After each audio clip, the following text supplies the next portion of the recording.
how to knit and sew your own Christmas stockings on the loom. For today's tutorial, you will need a knitting loom. Today we will be using the Kiss regular gauge knitting loom with no spacers in between the pins and the pegs, your knitting tools, a ball of yarn. We use Barocco Vintage Chunky Bulky Weight yarn in the color Mochi for our stockings, but in today's tutorial we are using Madeline Tosh's Tosh Chunky in the color Mary Ringwald and your knitting pattern. For our Christmas stockings, we use the Diamonds and Bobbles Afghan pattern from knitpicks.com to create our fabric for our Christmas stockings. This tutorial will cover some of the more complicated stitches in this pattern.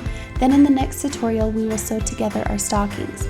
You can purchase and download your own copy of the pattern to get the full instructions and follow along with us in this tutorial, or you can use your own pattern and skip to the next video in this tutorial series. Today's tutorial is going to be a quick demonstration for some of the more complicated stitches you'll run into when working this pattern that we use to do some cute little Christmas stockings on our website. Basically, we've just knitted this blanket that we got the pattern for off of Knit Picks. It's called the Diamond and Bobble Afghan, and it was designed by Lee Grant. The pattern is a pattern that you do need to pay for. I think it was around $7, so I'm not going to go over the whole pattern in this tutorial, but I'm just going to show you how you can do some of the more complicated stitches like the bobble stitch and the popcorn stitch that are in this pattern, so that you can kind of see how it will transfer to the loom. The rest of the stitches, like the cable stitch that runs up it and the hourglass stitch, you should be able to do with the video tutorials that are already online, and I'll link to those in the bottom description bar. But this tutorial specifically is going to go over these bobbles and the popcorn stitch that is specific to this pattern. If you want to follow along with us exactly, then you can go ahead and get your pattern and then come back and we will start the tutorial. Okay, so the first part of the tutorial that we're going to demonstrate is the popcorn stitch, which is the part of the pattern that looks like this series of miniature baubles that you can kind of see here.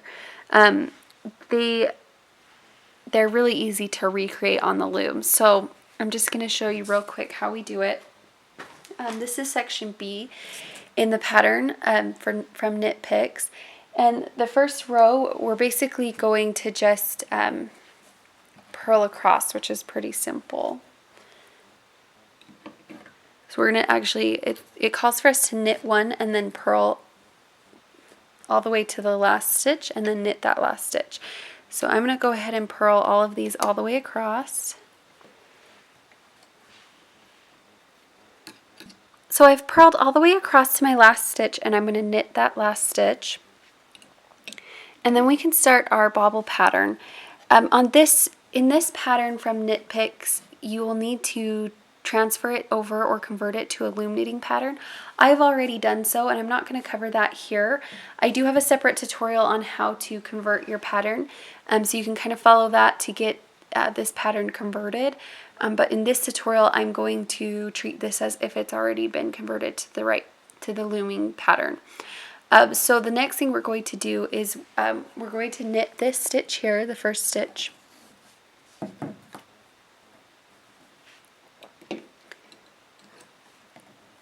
Then, since I've done this a lot, I have kind of a shortcut of doing this.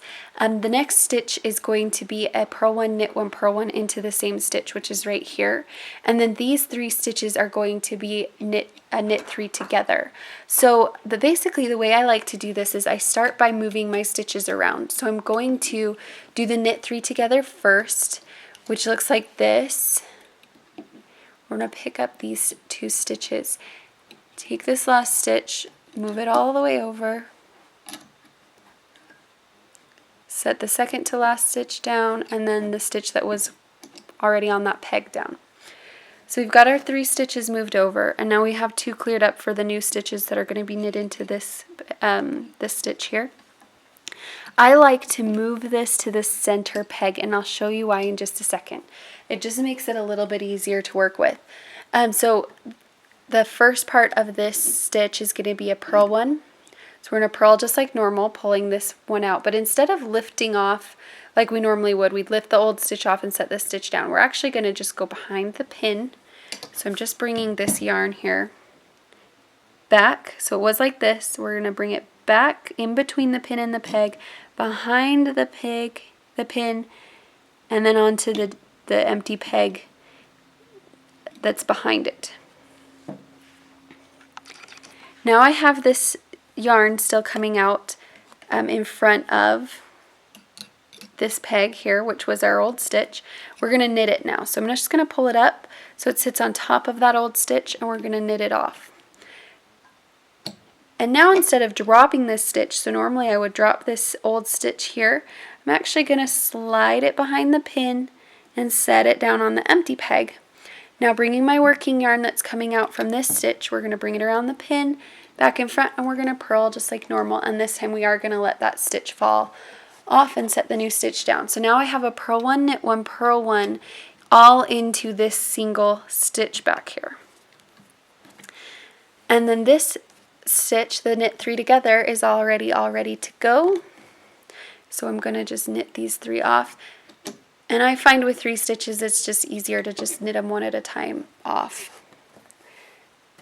And then we're going to repeat that all the way across the row. So I'll do it one more time so you can see how I did it. So this is the next stitch in the row. I just knit these 3 together here.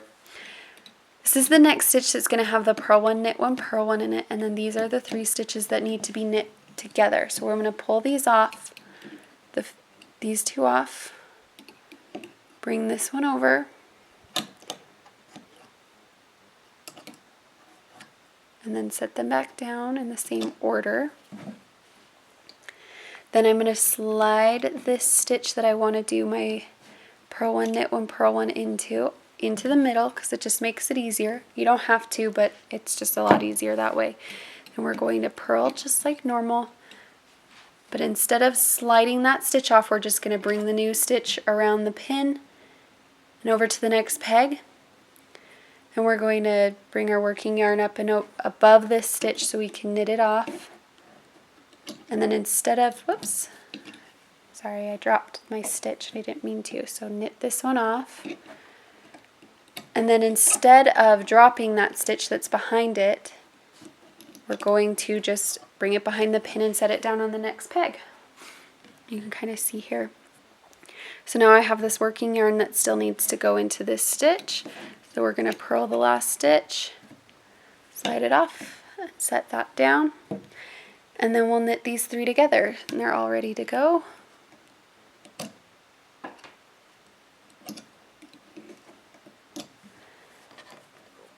And there you go. And I'll just keep going. So now I've done this pattern all the way across, and I'm coming to my last knit 3 together. So I'm going to quickly finish that one up. And then the last stitch is just a knit one.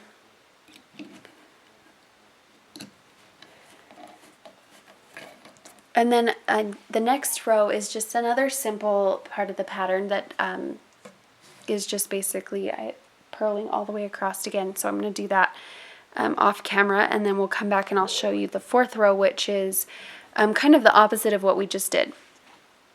So I followed my pattern all the way across here, and I've turned my work, and now I'm ready to start working on my popcorn stitch pattern again. And so with the last pattern, where the places that we did the knit one, or the purl one, knit one, purl one, we're now going to do the knit 3 together, and then where we did the knit 3 together, we're going to do a purl one, knit one, purl one. And that's where you get the alternating look of the popcorn stitch. So the first stitch that we're going to do is a knit 3 together. Now in the last one, we moved all of the stitches onto this peg, but we needed this bottom peg to be under here, which is why it's a knit 3 together instead of a slip slip knit or something like that, because it slants that way. But with this, we can actually just transfer everything over this way, which makes it a little bit quicker, since the more important thing is that this first pin is on the bottom. And then we're going to knit off. And then for this one, same thing, we're going to move the stitch that we want to do the purl one, knit one, purl one into the middle. We're going to do our first purl, bring it around behind the pins, and set it down. Then we're going to knit. And hanging on to that stitch, we're going to move it over a peg and purl. Oops. The biggest thing you want to watch when you're doing this is there should be no yarn in front of these pins. So you shouldn't have anything crossing between here. Everything should go behind the pins, if that makes sense. So just make sure when you're moving the yarn around, I know it can get super complicated, you want to just check always and make sure you're not getting a snag on these pins or it'll pull your string in a weird way. So then we're going to knit all the way, we're going to follow that same pattern all the way across. So I finished knitting all the way across this row in the pattern, and I just want to show you something with the bobbles, with the popcorn stitch. You'll kind of get this pattern in the back. When it first comes off the loom, it will look really stretched out. So here are the little mini bobbles, and you might be concerned. When I first did it, I was a little concerned about how stretched out it was going to look when it was all finished. And I just want to show you on this. This is one that I finished that I'm using for the actual stocking. And I want to show you that after it settles, after all the stitches have settled a little bit, they actually end up sitting together, so it's a lot less stretched out. When it came off the loom, it looked more like this, if you can see that. Really, really stretched out, and as it kind of settled down and the yarn became less stretched, it did end up looking just like the regular popcorn stitch. So that's how that looks. And the next thing we want to go over is these little bobbles here. So the next thing I want to cover is how to make the bobble for this pattern. This pattern comes with instructions on how to make a bobble, so it's very specific on what type of bobble and how you make it. Because there's a lot of different ways you can make a bobble, but I'm going to show you how to make the one they specify here. So let's say I've been knitting along in my pattern and I come across, and this is the stitch I want to make my bobble in. So I've already knit over to that spot in the pattern. This bobble is a 4-stitch bobble that starts with a knit one, purl one, knit one, purl one into the same stitch. So that's what we're going to be working on in this row. So the first thing I want to do is move over some stitches. So I'm going to actually start with moving over these 2 stitches onto this peg. This is the stitch I want to work my bobble from. And I'm going to move this one over as well to here. Now, even though it's a 4-stitch bobble and I'm only clearing off 3 stitches, that's okay. I'm just going to work on top of this stitch. So I'm just going to push it down and pretend it's not there. That way I don't have to stretch my stitches out so far. But I do want to clear these 2 out of the way so that they don't get in my way. So first thing we're going to do is we're going to knit just like normal, and then just like when we did the popcorn stitch, we're going to transfer this stitch over. But I'm going to transfer, instead of going onto this peg, I'm going to transfer it all the way over to this peg, leaving a space between. Then I'm going to purl,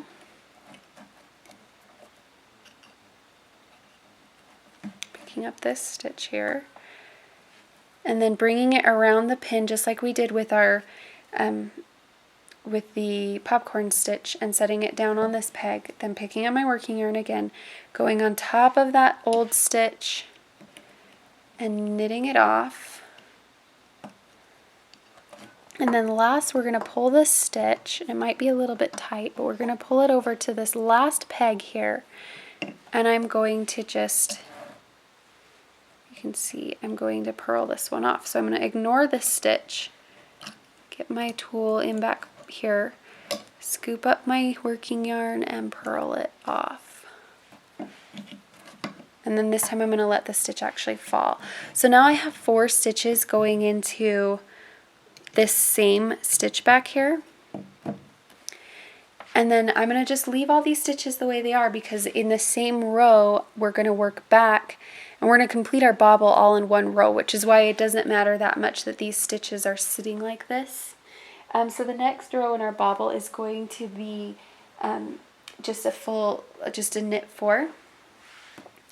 So we're going to just take it around and knit these 4.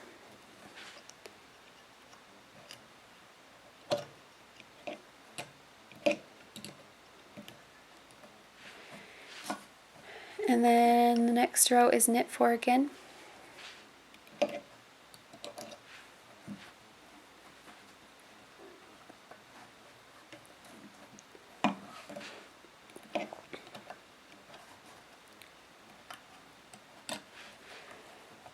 And I like to kind of pull them a little bit so they sit straight.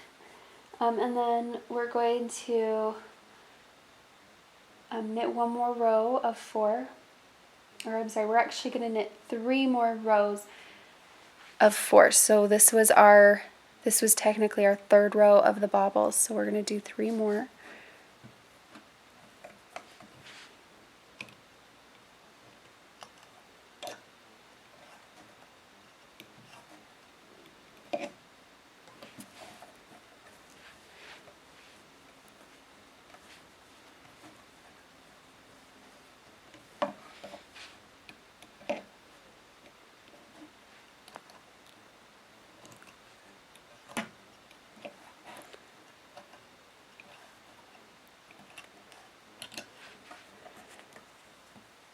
And then this is our last row.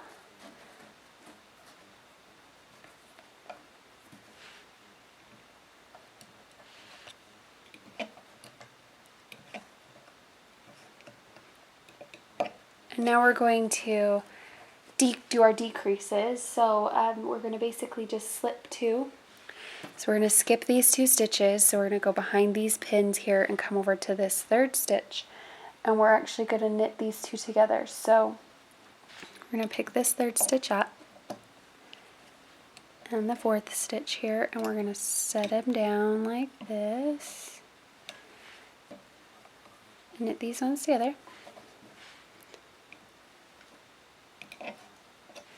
Just like that. And then we're going to now slip these, pass over the slip stitches that we just did.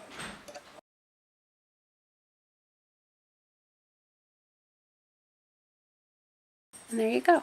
And that's how you create the bobble stitch for this pattern. And it will sit on top at first like this, but then when you finish, you'll just push the bobble back through to the front. So it'll stay on the back, but don't worry too much about that. Once you get it long enough, you can just kind of push it and pop it back through to the back. And then when you're done with all of them,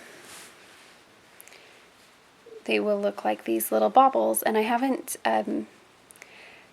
straightened these ones out. I haven't blocked this yet, but they will just kind of sit like these cute little circle stitches. So that's how you do the bobble. Want more loom knitting tutorials? Don't forget to subscribe to our channel and follow our blog at vintagestorehouse.com to get new videos and posts sent right to your inbox. Thanks for watching!